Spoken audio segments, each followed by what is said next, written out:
True crime documentaries often highlight cases of brutal violence, chilling betrayals, and twisted human nature. Some stories are hard to believe, but they are all too real. One such case that shocked the world is the story of Sarah McFarlane, a woman who endured 9 months of unimaginable torment, pain, and psychological abuse. Her story is one of survival, resilience, and an unrelenting desire to escape the hell she found herself trapped in. In this video, we'll unravel the chilling details of Sarah's nightmare, the horrifying person responsible, and how she managed to survive what seemed like an impossible situation. But what makes this case even more shocking is that Sarah's torment didn't happen in the dark corners of society. It happened in the heart of an affluent neighborhood, where the unimaginable took place under the guise of normalcy. The beginning of a fairy tale. Sarah McFarlane, a bright, ambitious woman, had always dreamed of a perfect life. She grew up in a loving family, had a strong educational background, and looked forward to creating a successful life. In her early 20s, Sarah met Richard Hayes, a charming man with an impressive career and a seemingly stable life. He was intelligent and successful, and they quickly fell in love. To Sarah, Richard was the perfect match. Their courtship was filled with romantic dates, grand gestures, and moments that felt like something out of a storybook. Richard was everything she thought she wanted in a partner: kind, generous, and loving. The couple quickly moved in together, and their lives appeared to be headed toward a happy marriage. But soon after they became engaged, the mask started to slip. Sarah began to notice small changes in Richard's behavior, things that didn't seem right. At first, it was subtle: an occasional mood swing, a strange remark, or an offhand comment that seemed a little too harsh. Sarah brushed these things off as quirks of a man under stress, but as the months went by, the behavior escalated. The first signs of abuse. It began slowly but steadily.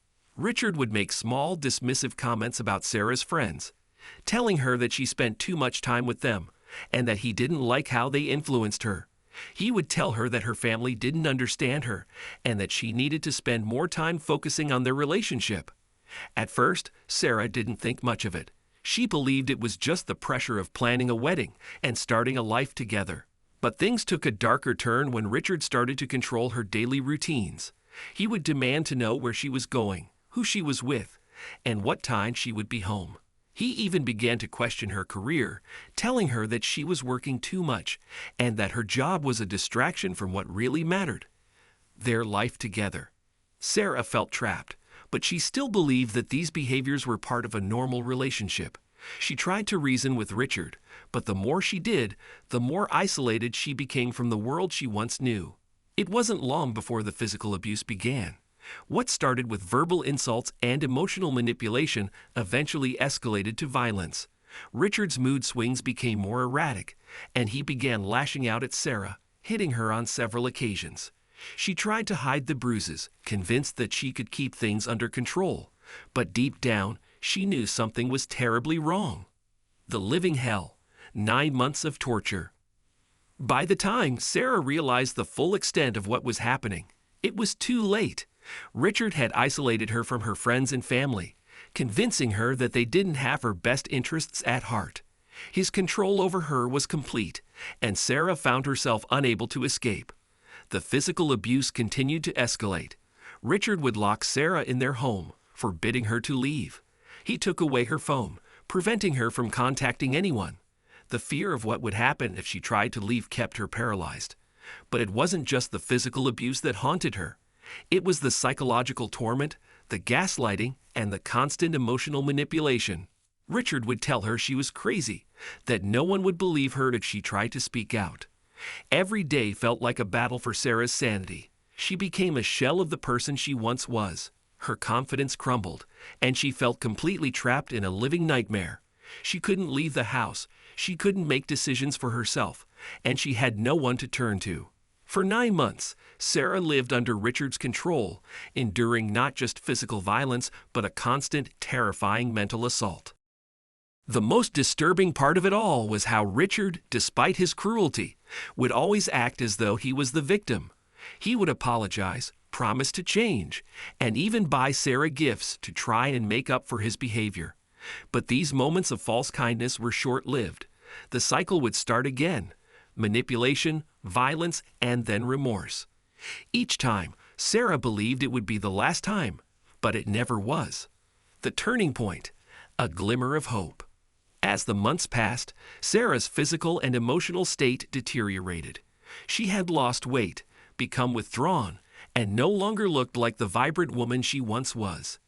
Yet, in the darkest moments of her captivity, something shifted within her. She realized that she could no longer live this way, that the love she had once felt for Richard was nothing but an illusion. One day, while Richard was out of the house, Sarah finally mustered the courage to make a plan. She knew she had to get away from him. Her only chance of survival was to escape. She managed to steal a phone from Richard's desk and secretly texted her sister, who lived out of state. In a brief message, Sarah wrote, "I need help. I'm scared. Please come get me." Her sister immediately called the authorities, and together they made plans to get Sarah out of the house. It was a risky move, but it was her only chance. When Richard returned home that evening, he was oblivious to the fact that his world was about to collapse. Sarah's sister arrived with the police, and with the help of law enforcement, Sarah was able to escape Richard's control. The aftermath: finding justice. The relief that Sarah felt upon escaping was indescribable, but the battle was far from over. Richard was arrested on charges of assault, battery, and emotional abuse. The investigation revealed the full extent of his crimes, and Sarah's story was not the first of its kind. Richard Hayes had a history of abusive relationships, and several previous partners came forward to share their own experiences with him. Richard was eventually convicted and sentenced to prison for his crimes.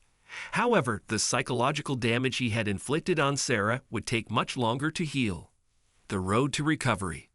The road to recovery for Sarah was long and fraught with challenges. She began therapy to help her process the trauma she had endured, and slowly she started to rebuild her life. Her journey was filled with setbacks, but through it all, Sarah remained determined to regain control over her life. She eventually became an advocate for survivors of domestic abuse, sharing her story publicly to help others in similar situations. Through her efforts, she inspired many other victims to find the strength to leave abusive relationships and seek help. A tale of survival. Sarah McFarlane's story is a stark reminder that abuse, both physical and psychological, can happen to anyone, regardless of their background, education, or financial status. The life she lived for 9 months in captivity was a nightmare, but her courage to escape and rebuild her life is a testament to the strength of the human spirit. If you or someone you know is experiencing abuse, it's never too late to seek help. No one should ever have to endure what Sarah went through. Thank you for watching this video on Dark Diaries. If you found Sarah's story moving or informative, please give us a like and subscribe to our channel for more true crime stories. Stay safe and always remember, help is available for those who need it.